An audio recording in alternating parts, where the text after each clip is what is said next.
Let me ask you a little bit about Brexit, both within its own terms, but also its impact on the United Kingdom. I guess here in England, it's now considered to be very old and previous news. You know, it's happened, whether you were for Remain or for Leave, it's gone through. The horsemen of the apocalypse did not arrive. I think a good chunk of Remainers have now gone through the 5 stages of grief, and we're out and it's all done and dusted. But that isn't really the case in Northern Ireland, is it? You and the Democratic Unionists advocated for a Leave vote. If I remember rightly, Northern Ireland was narrowly for Remain, but was split down the middle, like the aggregate of the United Kingdom as a whole, pretty much.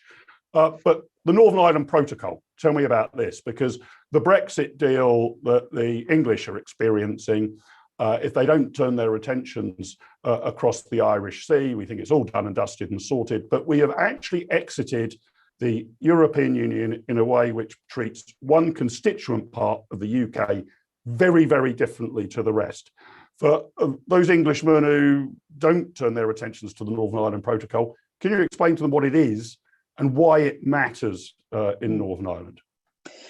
So the Northern Ireland Protocol was the child of, my goodness, our vocabulary became varied, didn't it, during those Brexit years? It was the child of the backstop, if I can put it like that. The backstop was Theresa May's way of dealing with the fact that Northern Ireland was on an island with part of the single market, i.e. the Republic of Ireland. So the way she thought she would deal with that is to leave us permanently in a regime and that the regulatory differences would very much be there and be there forever. The protocol was designed and voted upon in the withdrawal agreement, and the two principal aims of the protocol was to protect the single market of the European Union and to protect the Belfast Agreement. Now, in protecting the single market of the European Union, the United Kingdom is charged with protecting the single market of the European Union. We are actually severely damaging the internal market of the UK. So goods that are coming across from Great Britain into Northern Ireland, and remember, because we're part of the UK, because we're incredibly integrated in terms of our supply chains, I think 65% of our goods that come into Northern Ireland come from the rest of the UK. Those are now being checked. Some of them are actually being checked manually. Indeed, we have the case where our chief veterinary officer told us that if we're in a sort of a grace period at the moment for some of these checks, but once those grace periods end, we will be committing to more checks between Great Britain and Northern Ireland than anywhere else in the European Union. And this is the internal market of the United Kingdom. And we're doing all of this to protect a minuscule risk of goods arriving in Northern Ireland going into the Republic of Ireland. Now, I say it's a minuscule risk because, of course, we're in the United Kingdom. We have sterling as our currency. The Republic of Ireland have the euro. So the thought that goods are going to come into Northern Ireland and somehow miraculously appear on shelves in the Republic of Ireland is for the birds, frankly, Mark.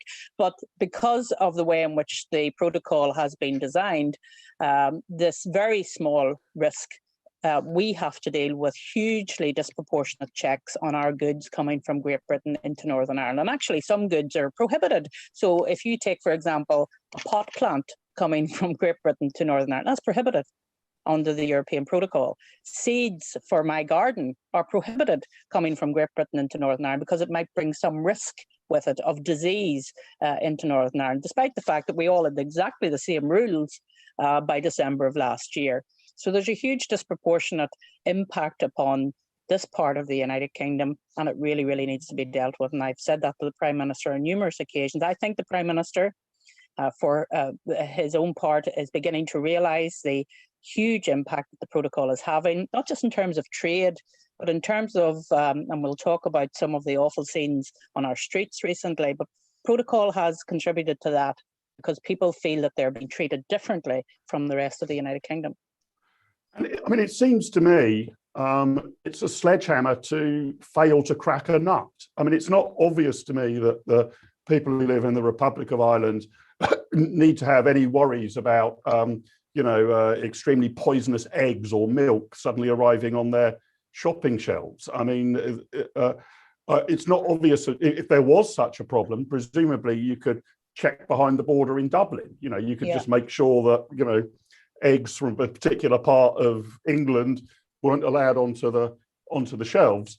So it's putting a lot of pressure in terms of product trying to get into Northern Ireland to almost, it seems to me, to be a presentational matter about the security of the single market, that, you know, every last jot and dot of regulation must be complied with, rather than one grounded in a reality about, are there really any risks to Irish citizens or EU citizens from the products getting in? Is that a fair way of putting it? No, it's an absolutely fair way of putting it. And I've been saying to the European Commission and to our own government that what has been put in place is actually the sort of regime that you would expect to be put in place for an international country coming in to sell goods into the European Union. So China, India, some of those countries. But in actual fact, what we have here is the internal market of a sovereign country actually being disrupted by rules that have been set down by the European Union. And you can imagine why those of us who are unionists are very offended by that, because we have no say in those rules.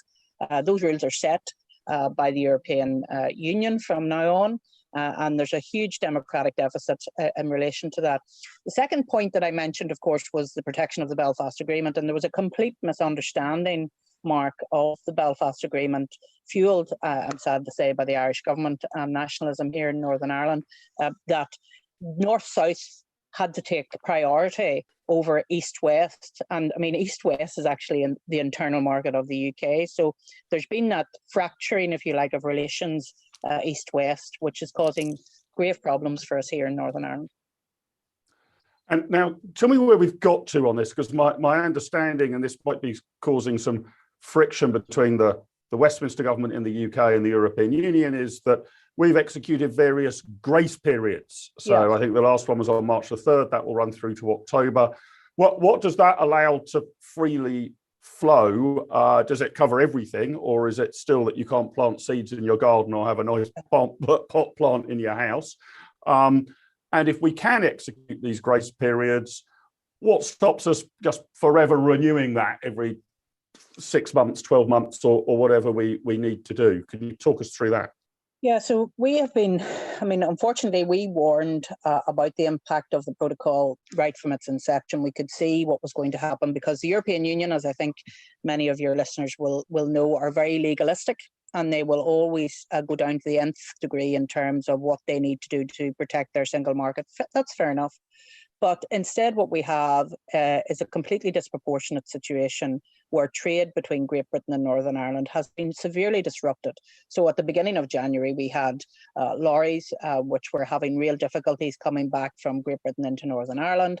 We've had extra costs put on by Great Britain businesses that sell into Northern Ireland. Some of them have actually stopped sending goods to Northern Ireland, frankly, because they can't be bothered with the hassle of filling out forms and having to complete a whole range of forms that weren't there before, understandably not, because we were part of the UK. I mean, I even had emails from constituents saying that GB-based companies are now writing to them and saying, now that you're no longer part of the United Kingdom, you know, it's completely offensive, I have to say, Mark, for those of us who live here and who know that we are very much part of the United Kingdom. So all of this needs to be sorted out. We have some grace periods put in place to try and ease the flow of some of the goods.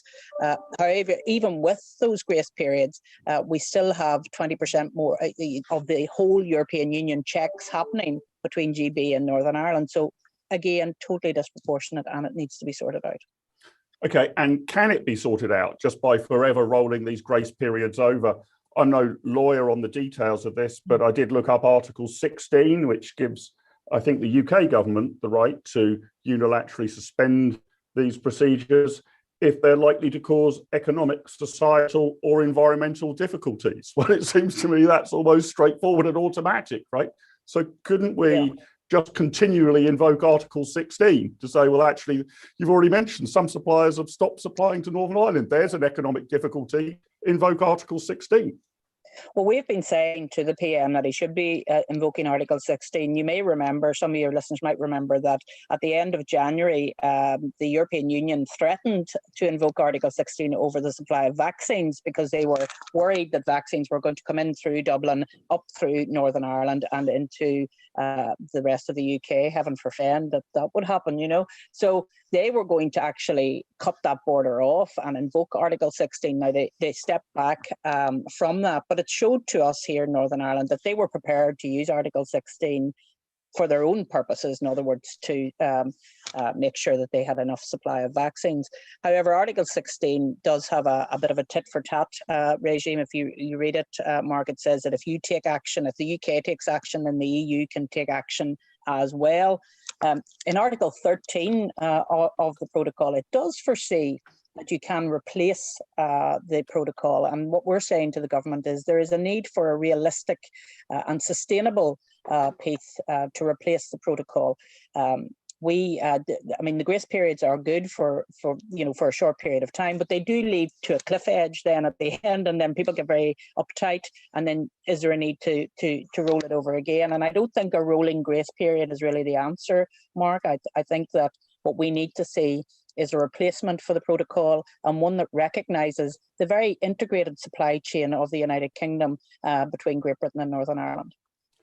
So in order to unravel this, Arlene, do you think we're going to have to somehow go back to the negotiating table with the European Union? As I was saying, I think the general view in England is that, sort of, for better or for worse, that's all behind us now. But do you think we're going to have to renegotiate it? Or Andrew Emmett asks in the YouTube chat, does Arlene have any views on Article 18 of the Northern Ireland Protocol, democratic consent for the extension of the protocol after 4 years?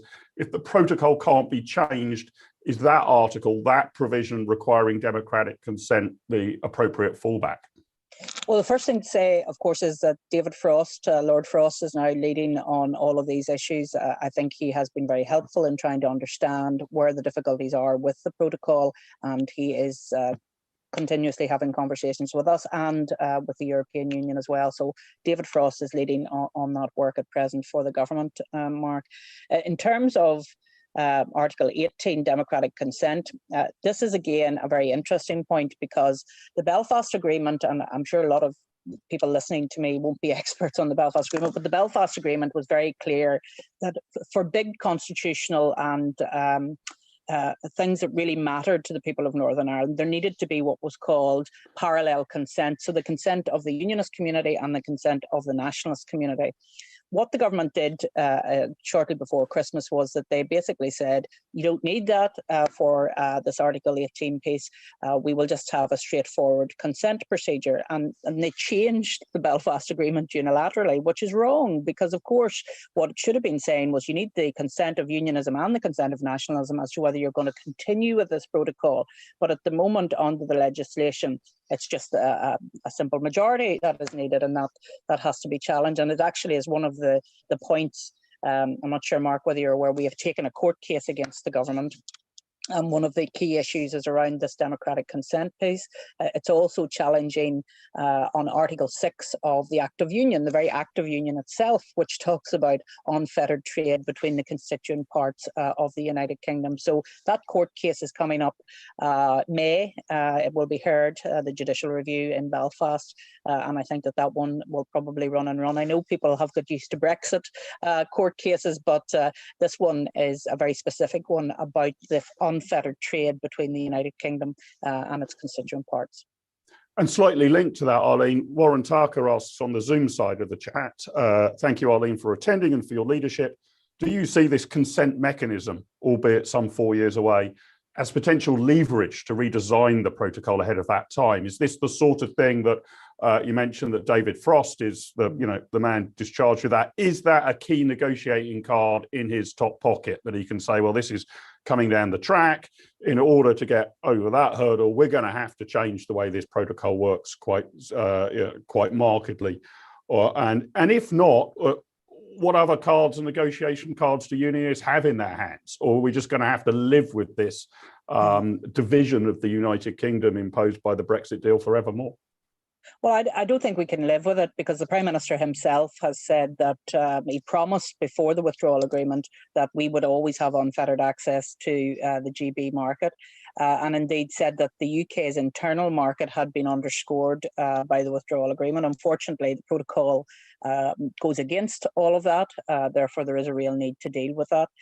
In terms of the consent procedure, as I've said, that has been changed by the government and does not reflect actually the processes in Northern Ireland around parallel consent, because the separatists, the nationalists, the Republicans will always want to stay within the European Union piece, regardless of the fact that it's doing real damage, I have to say, to Northern Ireland businesses, regardless of who they vote for, if you want.